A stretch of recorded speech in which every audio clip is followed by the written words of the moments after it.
Hey there guys, what is going on? It is Gil right here back on 59 Entertainment, and today we are going to be discussing the differences between Mugen Train's anime arc and its movie version.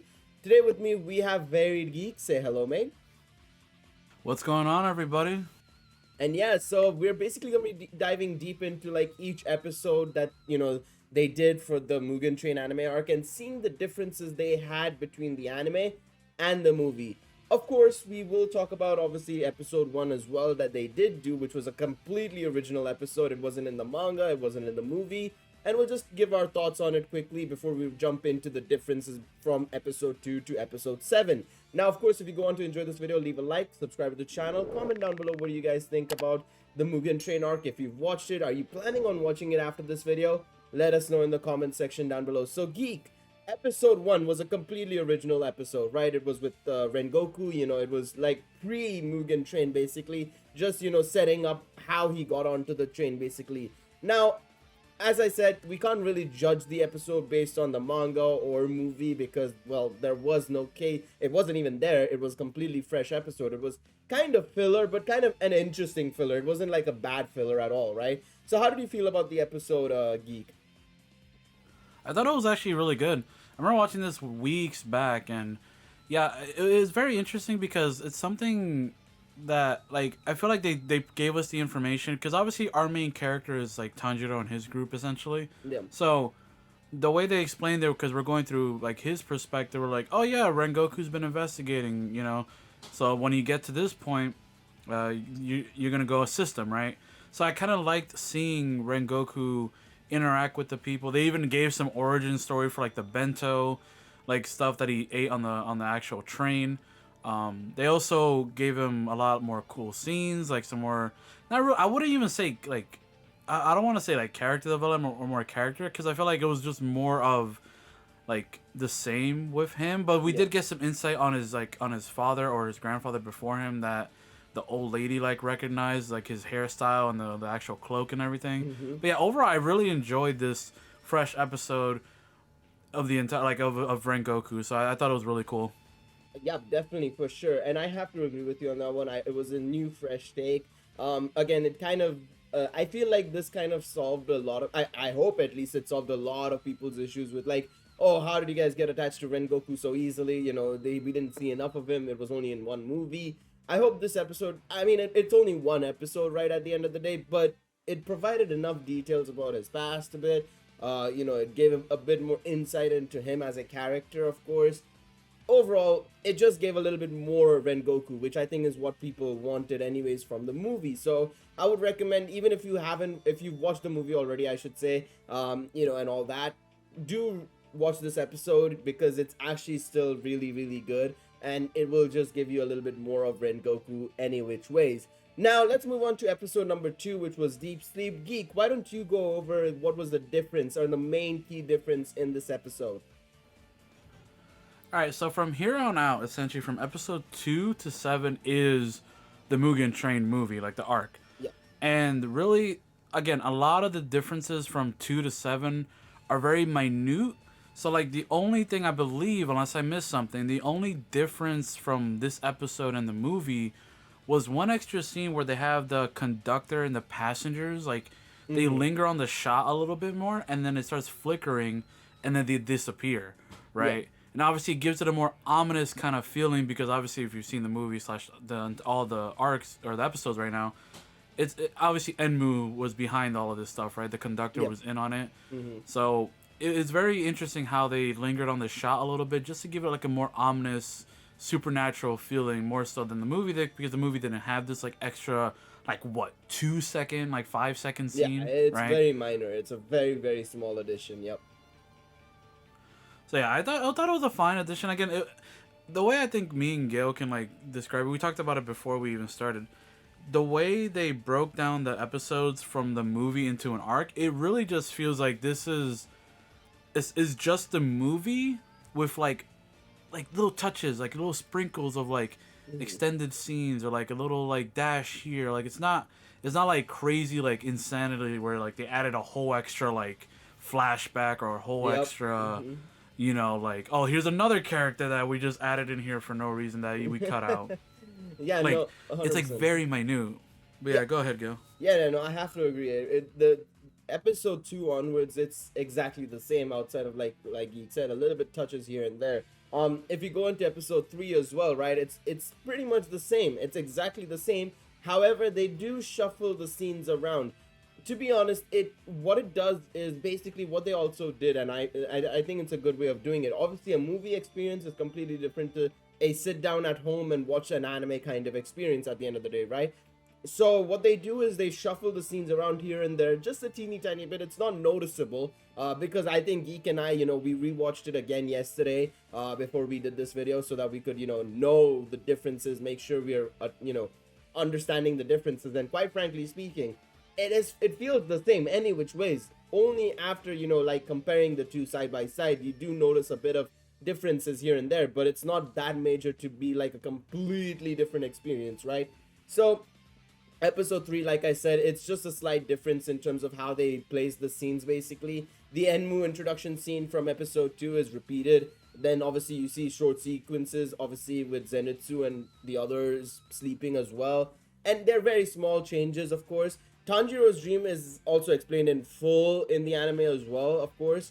So yeah, there's a couple of differences here and there, but it's not too major, right? So Geek, what about episode 4?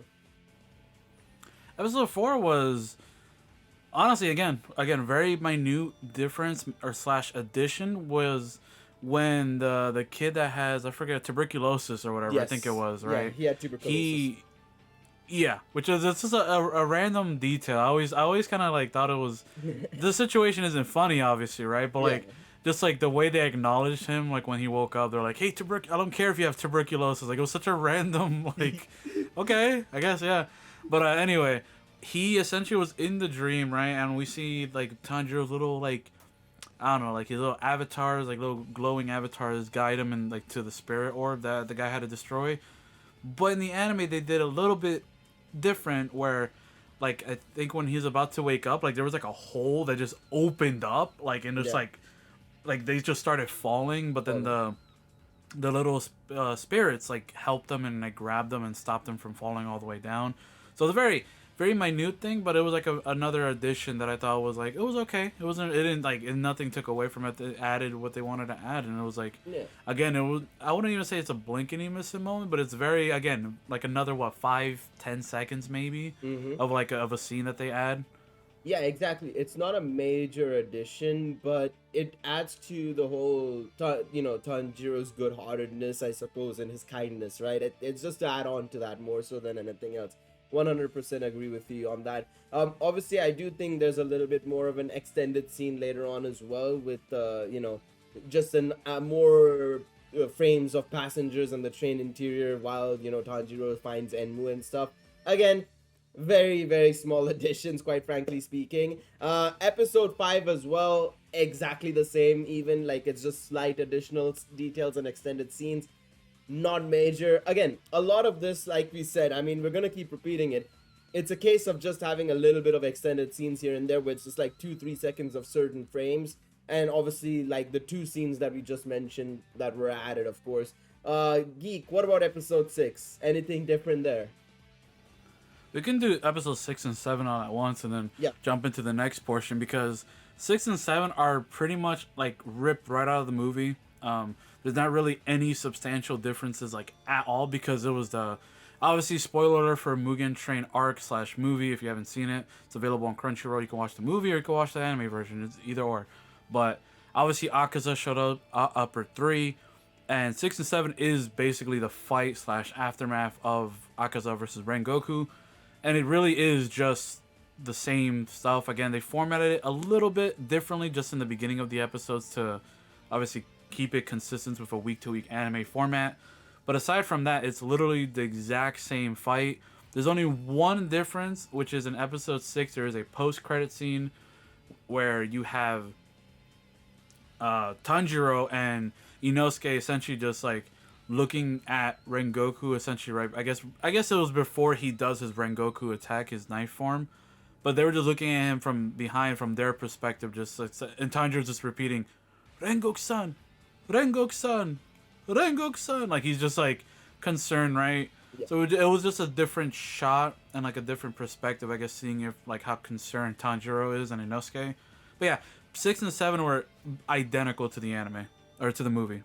No, I 100% agree. Yeah, there was no differences noticed by me either. It was pretty much identical, which is completely fine. I don't think there was anything necessary to be added here. Now, of course, we set up the question. Usually we would ask, like, oh, was it like, should they have, gone down the reanimation route or something like that? When it's obvious in this case, they, it's actually the best decision that they didn't reanimate the whole thing, looking at you, Super. The real question, I guess, more important question is, should people watch this arc again, right? They've already watched the movie. Should they watch it again? Geek, what would you say to that?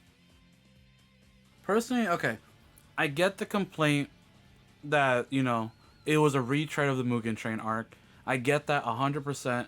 But to be fair on UFO Table and like everyone involved, they did advertise season 2, quote unquote, as having Mugen Train and then going into the entertainment district arc this coming Sunday, December 5th. Mm-hmm. So it wasn't like it was like people were blindsided when the season started. They had plenty of time and plenty of resources to look up the fact that they announced that it was going to be Mugen Train first.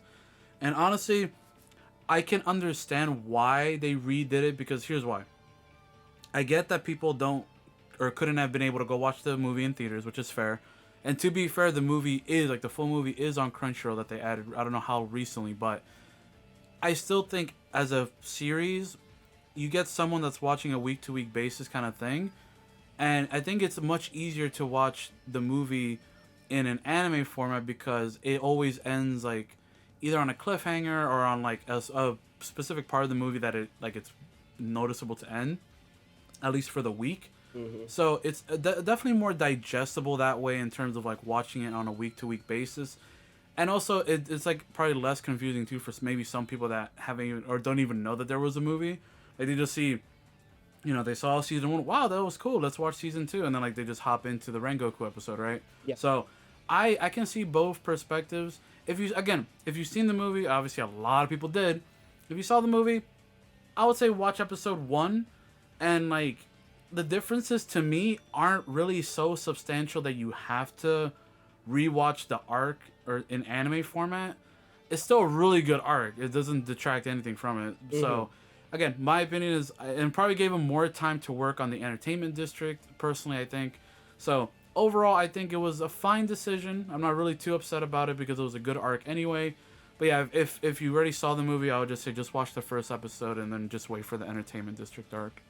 Yeah, pretty much agree with you on that one. I mean, we're already super close to the entertainment district arc, so I mean, unless you haven't watched the movie, if you haven't watched the movie, definitely do watch through this entire thing, because at the end of the day, Mugen Train is canon.